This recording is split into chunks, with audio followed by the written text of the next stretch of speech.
And we're back for match number 2 in just a few seconds. That was a wild match 1, but not in the way we expected it to, Alex. I feel like we weren't ready for how calculated and how passive Brazil was going to play that, right? Yeah, no, I touched on this after the last game. I kind of realized it while saying that maybe Brazil is ahead of the curve in terms of strategy, because we've seen favorites play in 11 teams lobby, just thinking back to the Asia and Oceania region, and that was different, right? These teams, quite in contrast to how Brazil played, tried to isolate teams early on. They tried to play off of their strength and also fear to some degree that these teams had.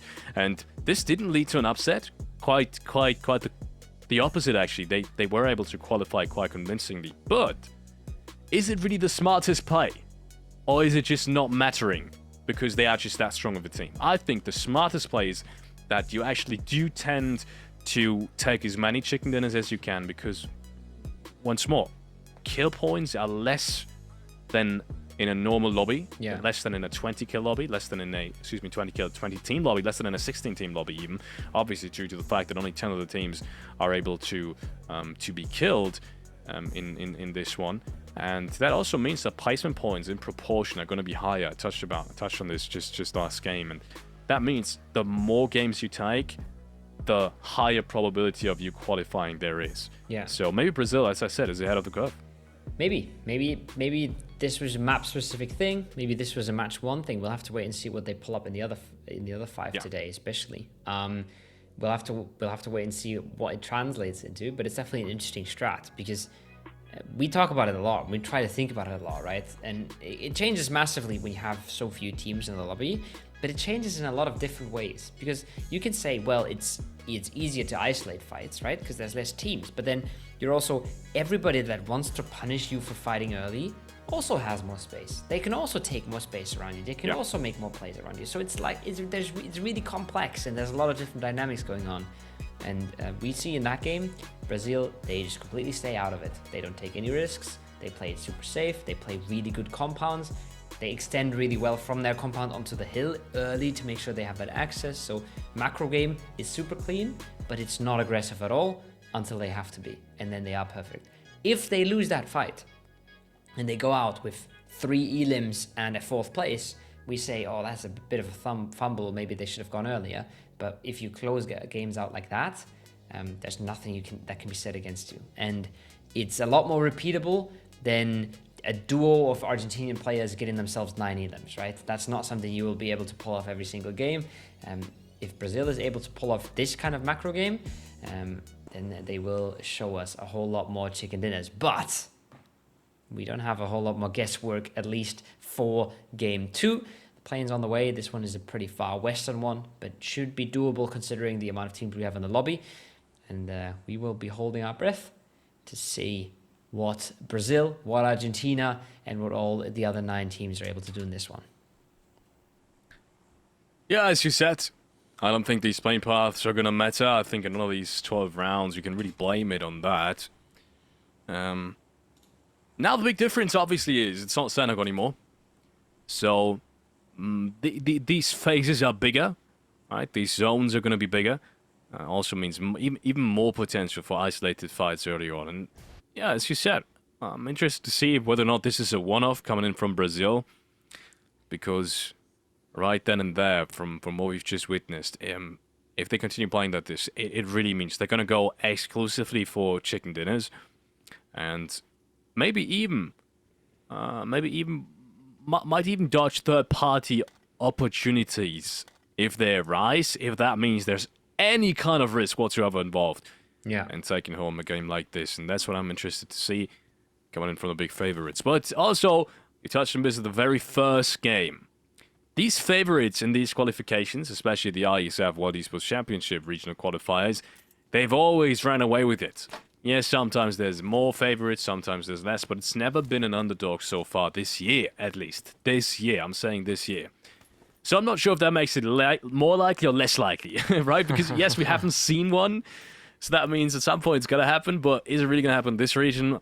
I guess we're about to find out in this second game for starters. And Ecuador will find themselves in a city where that they're not alone at. And I'm not so sure I agree with this. Yeah, I'm not sure either. It was pretty stacked towards the North Church area. It was pretty stacked around the apartment area as well. USA jumping around that Rozhok school apartment area contestedly. A bit of a dodgy one for some of these teams, but so far I think they've mainly separated and they've mainly stayed separate as well. So I'm not expecting hot drops, and I think that'd be a mistake. But we'll have to wait and see what the teams actually want to go for, especially when the leaderboard situation becomes a little bit more clear. Maybe if you're looking like you're easily qualifying, maybe there's a bit of room to claim your loot spot. But realistically, you're never going to be safely top 2 after day 1, not even after 6 games, maybe not even after 8. So I'm not sure if hot dropping is ever really an option. We've seen it in other lobbies, but it does not tend to go well when you consider how much time you're losing, how many resources you're losing, and even if you win and you're not losing players, you're losing a whole lot more of the other stuff while every other team is already just postering up, making moves into the zone, and pretty much just leaving you behind. Rest of the teams seem to be in a more secure spot for Phase 1. Colombia being one of them, having secured school and apartments. Not necessarily the spot I'd take in an 11-team lobby either. If you don't split it well enough, you're going to have problems finding enough car spawns, but it looks like they've taken the L compound towards the northeast as well. There's a buggy already rotating in. And the only real downside is that obviously Rozhok has been taken by a different team. Might be Ecuador, might be Colombia, something USA. To that degree. Oh, the USA, okay. Yeah. So that means a little bit less opportunities now to get heart spawns in. So you'll be at the mercy of potential car spawns, at least a tiny bit. If you really want to secure 4 cars, that is. But I think 3 cars and then grabbing one on the rotate with how few teams are all around you on these rotation paths is probably going to work out as well. It's not that big of a deal if you really only have 11 teams in this lobby. Guatemala is rotating in. Argentina is rotating in as well. Some of the first teams that have now made their way in, as we see Guatemala heading in from the western side across the cube compound. Will try to find themselves a spot towards the northern side of Rozhok. Interesting stuff. When you compare the first game to the second game, it's a lot more quiet. There's a lot less early confusions, early battles going on, even though some teams seem to be looking for it. Panama, for example, here. They're holding down one of the bridges, and they were looking to maybe catch a rotation, but Guatemala goes right past them on the cube bridge. Now, like you said, right? They're at the mercy of some car spawns, and they're also rotating in behind a team that might take potential car spawns away from them. So, not a great position to find yourself in. And yes, maybe you can get away with a few less cars, but 1 car for 4 players, a clown's car we call it, never a good idea, never a good time, never a good feeling when you're in it either. So no, they'll have to find something, and they'll have to find some way of improving their position, even if it's just a little bit. And that's why I don't like this and don't agree with it. I said it at the very beginning when we've seen this contest happening. What do you do as a 4-man that is now rotating in a single car? I think they've just found a second one, yes. But I think that might be a bike too. Maybe they've got... Someone found 2 more cars, I think. But up until this point, right, how do you rotate? If you want to get to a different loot spot, which you could tell they really wanted to, they kind of need to stop at a single compound. Everyone kind of loots 1 building at most, right? With how big these compounds are, and then they all need to rotate off. And that takes forever to really find yourself some good loot. So that'll be at a massive disadvantage coming into Phase 2 and 3, depending on how good that loot is that they're going to find. But I think a disadvantage is a given at this point with how bad that early game, especially towards the north side of Georgia Pool, has been. They couldn't have looted much. They couldn't have looted far either with how fast they rotated. So, it's going to be a tough early game for them. Quite in contrast to Uruguay, who found themselves Novo. Might not be the center of the zone, not even close to it, but in Novo, as a full foreman, you'll find enough stuff for you and your teammates, and there's plenty of car spawns all around. Yep. Not a whole lot of meds on Siete, though. He has got first aid, no boosters. And the blue is already coming in. So he's either got to find something quick, or he's got to try and dodge some of that blue zone damage, as he'd already taken damage beforehand. Argentina down to 3 members in this one, as the only team to not have their full roster available. As we see the Dominican Republic checking out some of that Potato Hill area, pretty centralized spot on the map. I'm not sure if Papi Sour is just cleaning his screen at that point, or if he's trying some new scouting strats, but they have gotten a reasonable spot in the zone. So have Guatemala. We've seen them rotating past the cube area earlier. They've now made their way all the way towards Volcano in the S compound, and they're looking to take some solid ground here in this phase 1. Good stuff from United States. They need a good game now without the hassles of that early danger that they've been forced to face on Sandhawk, Pika, Bad Boy, Mustaba, and Kid. Okay, so I was wrong about Bad Boy as well. Who's that 4th player? Mustaba, Bad Boy, Pika. It must be Chills, even though his name is not Chills. Maybe that's a sub coming in for the United States, because usually that 4th player should be Chills, but his name right now is Kid. What a shift. So the United States potentially having a sub in there. What'd you say? I'm sorry. What a shift. That's a hard one. Oh, what a shift. Oh, yeah, yeah. Going all the way down to Lumber Mill. It is going to Lumber. Dominican Republic being the first team to make their way there. They have a rotation, a full 4-man rotation from Colombia on their way still, as the United States is slowly but surely making their way inside of it as well. The good thing is, phase 2, yes, it's a bad shift for plenty of these teams. Does it really matter much, Kovo? I don't think so. Well, usually it does. This one, nobody was in the circle, right? So none of the priority positions were taken. There's a lot of chances to still make your way on in. And not only are we playing 11 teams, we're also playing ERANGEL, right? Probably the map with the most rotation routes, with the most chances to make a good vehicle rotation. So this is one where you can do the most against hard shifts, I would say, out of the whole competitive map pool.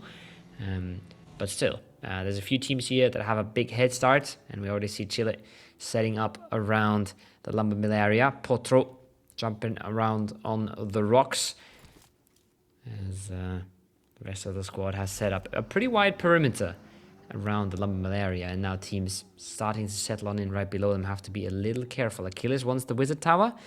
If he gets caught, if he gets spotted out, this might be bad news bears for the Colombian squad.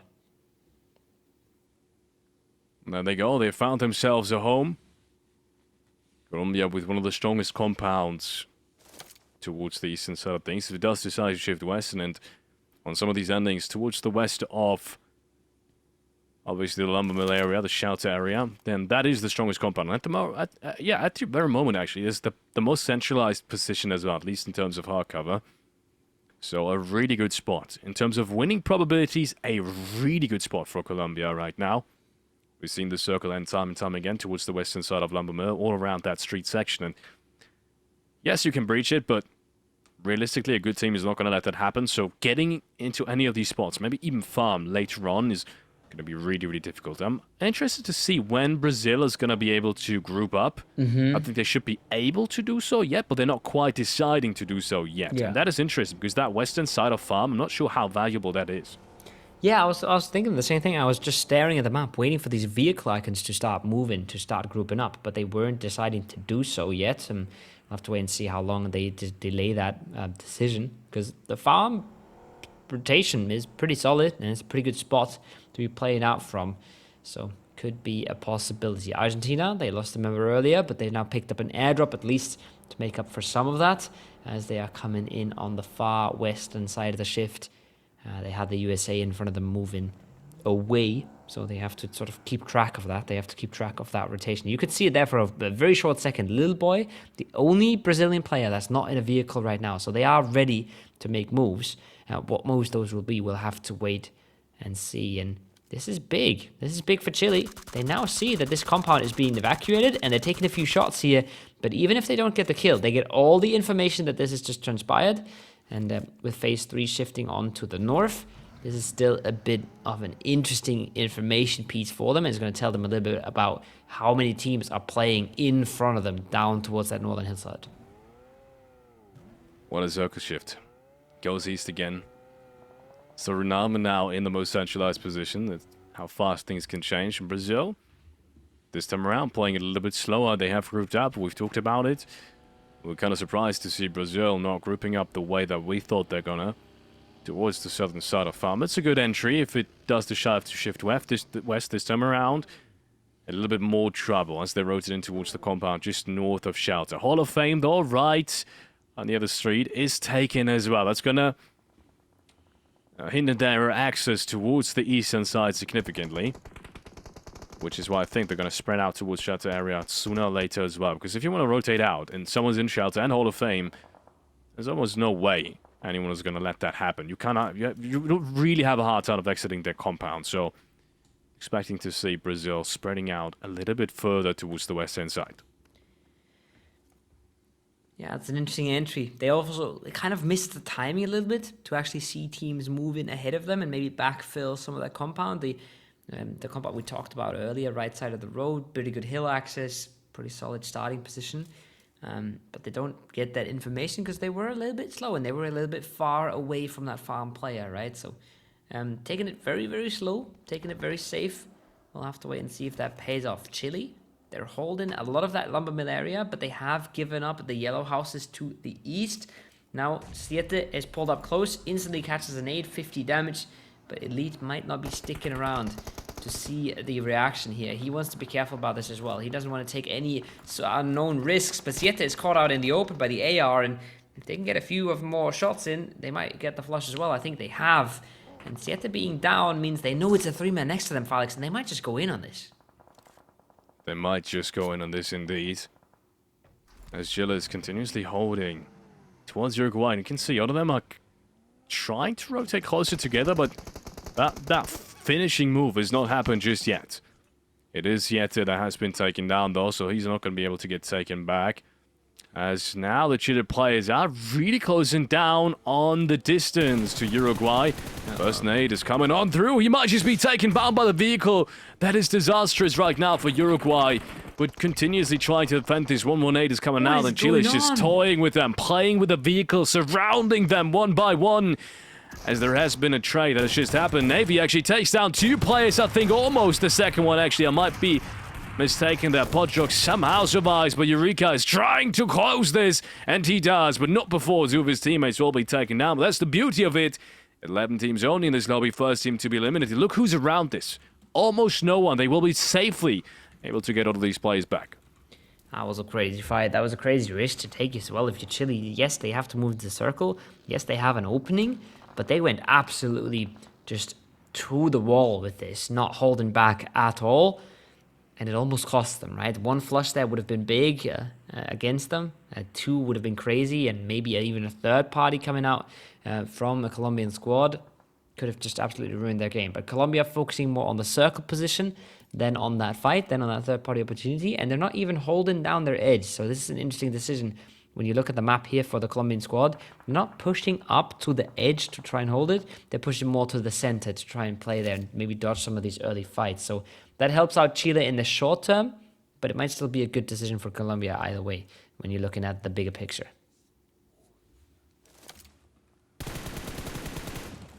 Long distance shots towards Brazil. Well, we said they're going to try and stretch out towards that western side. That's what they're doing right now. Especially towards the northwestern side of things. Alex trying to hold them back. That's almost a knock against. Might have been Little Boy there in the distance. No, it's Diego actually.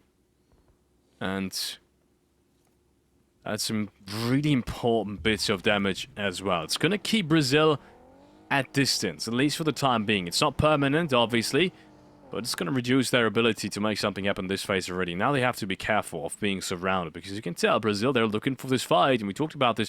Isolated fights are possible, and there's the first one being flashed out finally as well. Guatemala in all bits of trouble now. They couldn't fight back the way they wanted to, and with only 2 players left standing on this northern side, I think it's a matter of time until Brazil really closes down on them.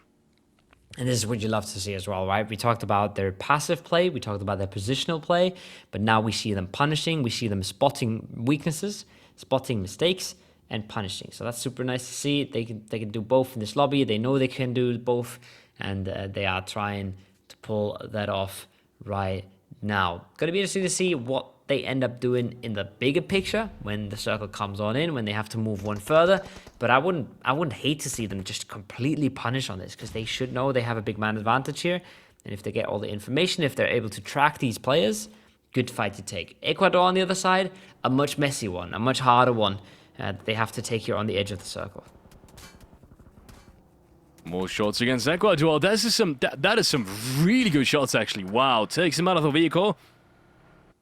And that just leaves 80s now on that eastern side. He's inside the safe zone. Just about inside the safe zone. Where do you realistically go? Maybe jump down in the prison area. I think that's your best bet at this point. As Chile now themselves, by chasing this, and found themselves in quite a bit of trouble. You can see Panama on top of the buildings. Yeah. Got some good sidelines on these players rotating on in. But they need to be careful themselves, because in the next phase, where do you really go from here? You will need to find some edge to fight your way in as well. Argentina inside prison, as we said, have now found themselves a new friend, which is 80s on the other side.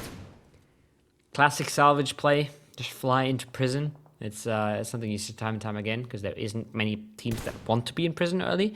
So flying down there is the last play they had. You called that out very, very early, and he thinks the same thing. Interesting to see Argentina in the same situation again. They're in a salvage position. They're hoping to get away with a few points here. And it's Mystic once again who has to put up numbers. And he does connect. That man does not miss scope sprays. And he picks up his first here. Brings Argentina an elimination point. And brings them a bit closer towards placement as well. I have no doubt they'll be in the placements. How deep they'll get, we'll have to wait and see. And might even depend a bit on the teams around them. The teams above them especially. 4 players up on that hillside towards the east side of prison. And with that next shift, it might just go out of prison at that point. I think for everyone playing on that southern side, it's going to become really, really tricky rotating in.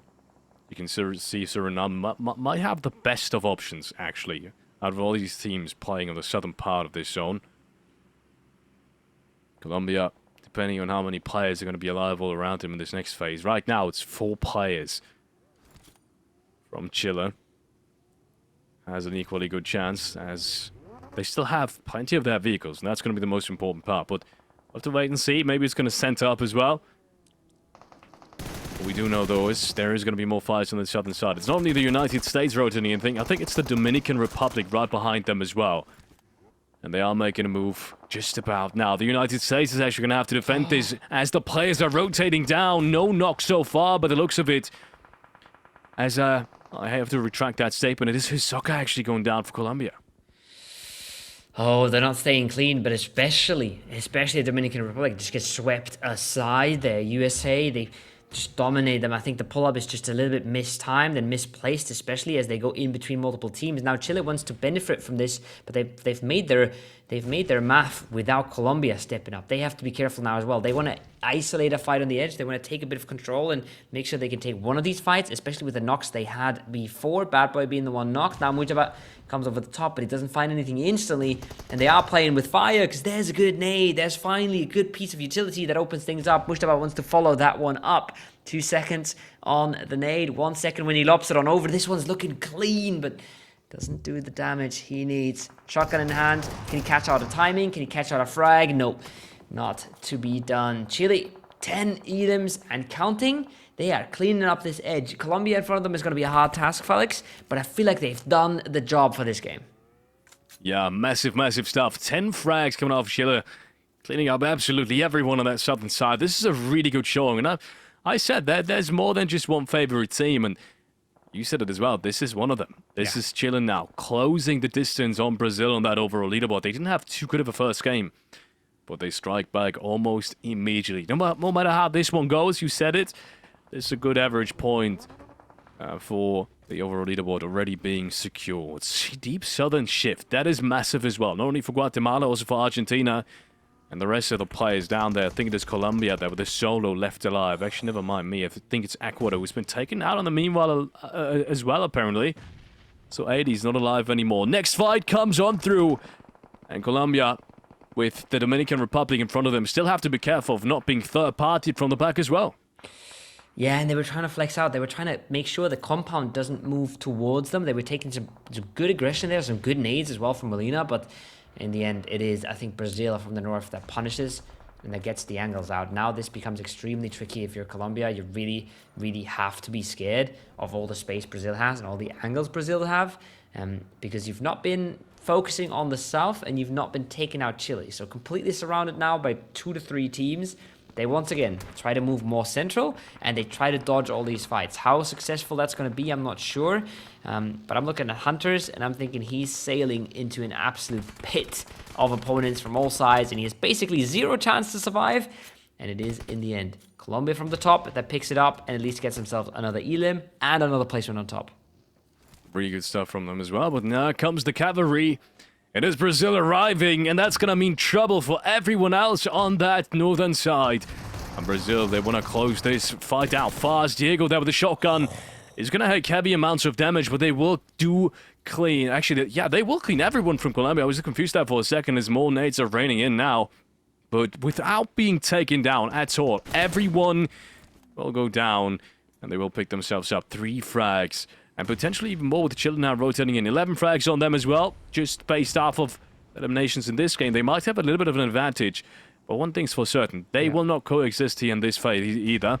And up until this point, there's no real third-party potential coming in from the western side. If any, it will go the way of Brazil. I'm loving what Chile is doing here with the angles. They're playing around this. They're taking a lot of space. And oh, that's a beautiful nade. That's a beautiful nade to open things up. This is a fight of the favorites. And right now, Chile is looking so convincing. Look at that other nade as well. Instantly takes down a second, taking this down to just 2 members up on Brazil. Lawrencine, he's so close. He's isolated. He's got the first aid off. Shotgun comes over. He needs 2. He can't just find 1 here. He needs a second as well. And I don't think he's been traded. Now, little boy basically just got the first hit off a few seconds ago. They got one of the reses off. It's a 2v2 for the best position in this game, Felix, and they come over the top. It's a mess with shotguns, with flushes coming all around. Chile has stayed relatively clean on this if they can keep these flushes from happening. And that's a big fight to win. That's a big scalp to take. That is literally one of the teams you 100% expect to be in the runnings for top 2 with you. And you do not only wipe them, but you also put yourself in a position to just keep staying in this game and keep taking the fight to teams like Suriname.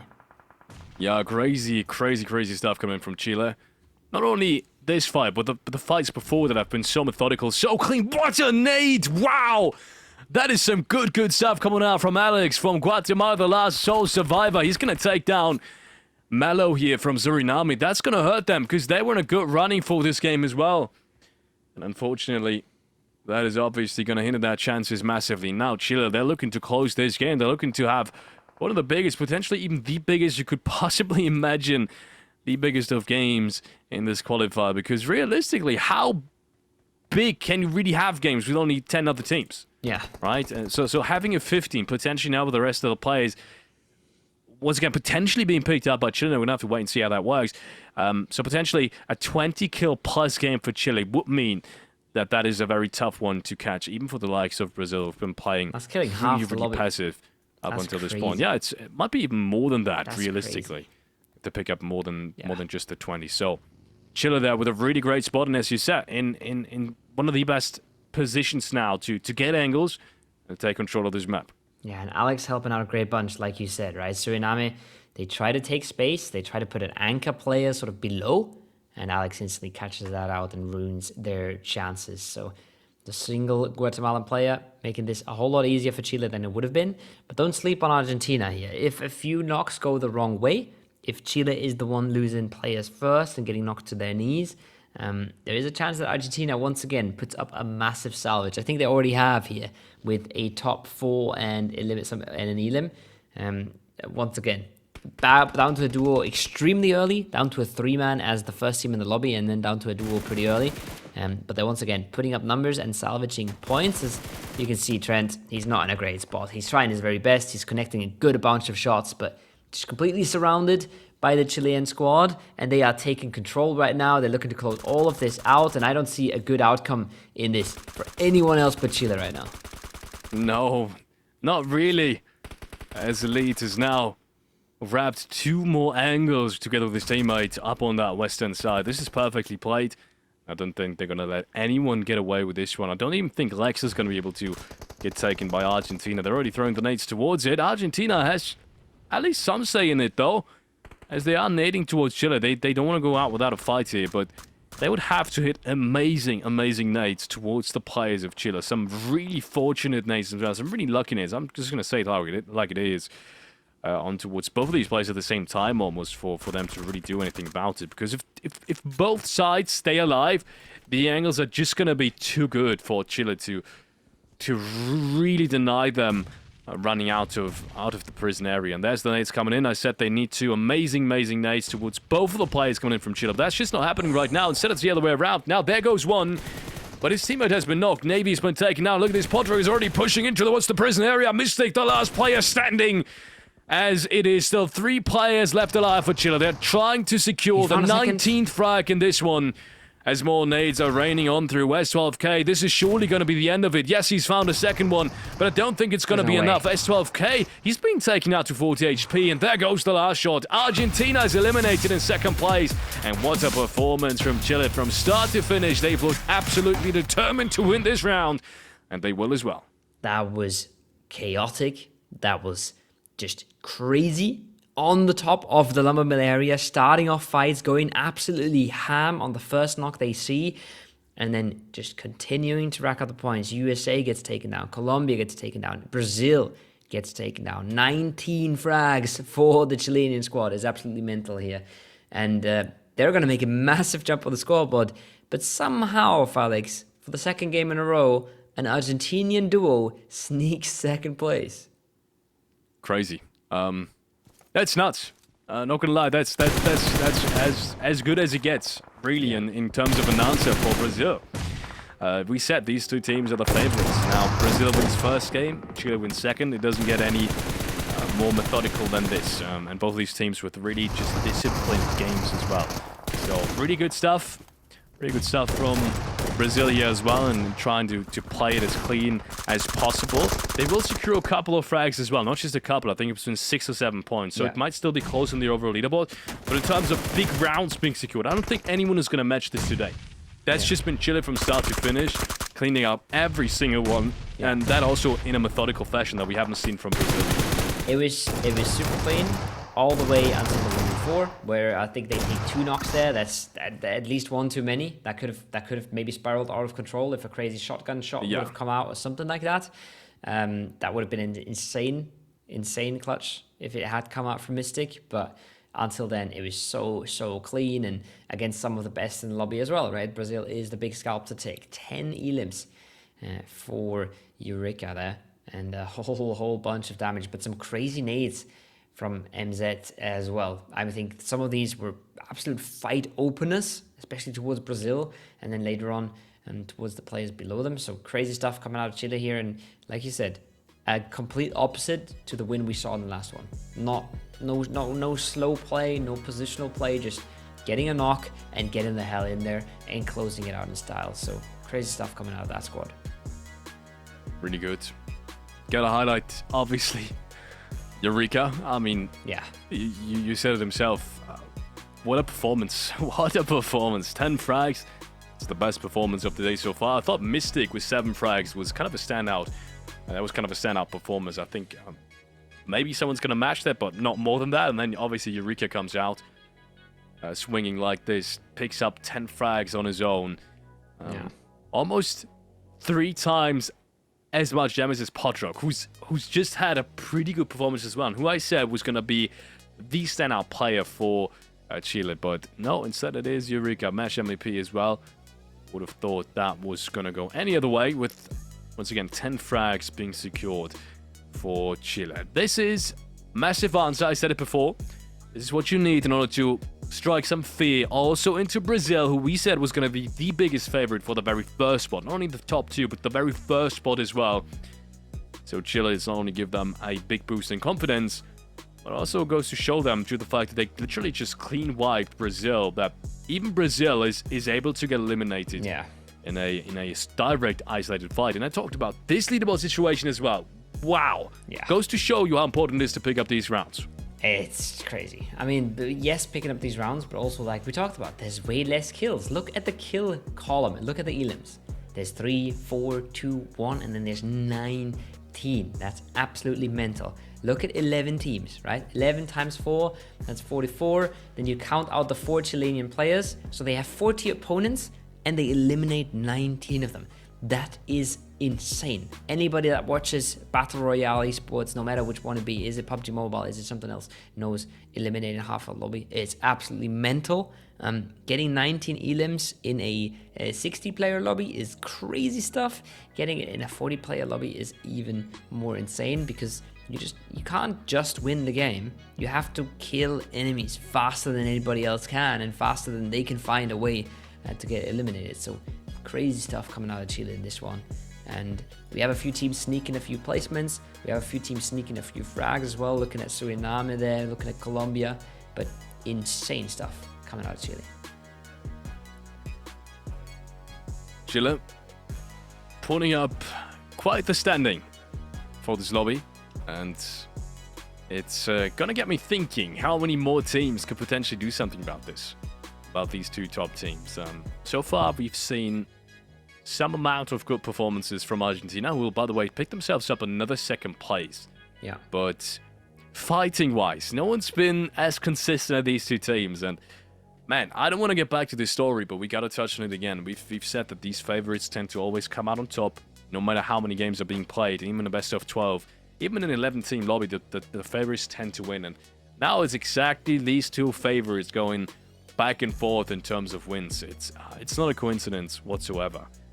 As we head on over to these player statistics. And unfortunately, Diego, despite the good performance, really has quite the big discrepancy towards Eureka in terms of eliminations, assists, damage, and even survival time. I mean, that was dominant, as I said, from start to finish coming out from Eureka. Impossible to keep up with that, and impossible even for Eureka to keep that performance up. It's not going to happen. It's just basically impossible to play at that pace for multiple games.